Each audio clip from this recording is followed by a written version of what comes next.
Hi friends, ಎಲ್ಲರೂ ಹೇಗಿದ್ದೀರಾ? ಚೆನ್ನಾಗಿದ್ದೀರಾ? ನಾವು ಚೆನ್ನಾಗಿದ್ದೀವಿ ರೀ. ನೋಡ್ರಿ, ಊರಿಂದ ಎಲೆ ಅಡಿಕೆ ಕೊಟ್ಟು ಕಳ್ಸ್ಯಾರ್ರಿ. ಇದು ಎಲೆ, ಇದು ಅಡಿಕೆ, ಇದು ಸುಣ್ಣ ನೋಡ್ರಿ, ಇದು ಸೋಂಪು ಕಾಳು ಅಡಿಕೆ ಹಾಕಿ ಕುಟ್ಟಿದ್ದೀವಿ ರೀ. ಇದ್ರಾಗ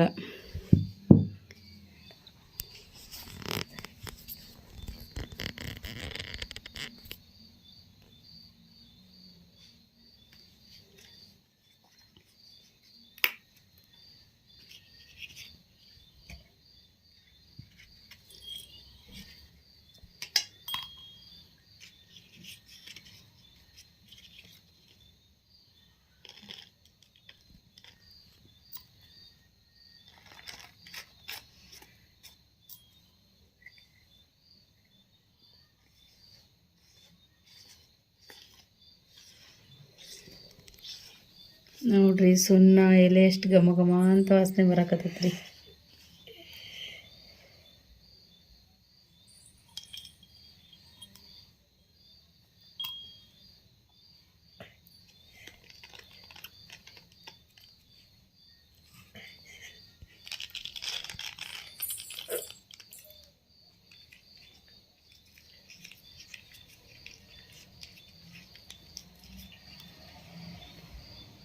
ನೋಡ್ರಿ, ಎಲೆ ಅಡಿಕೆ ರೆಡಿ ಆಯಿತು.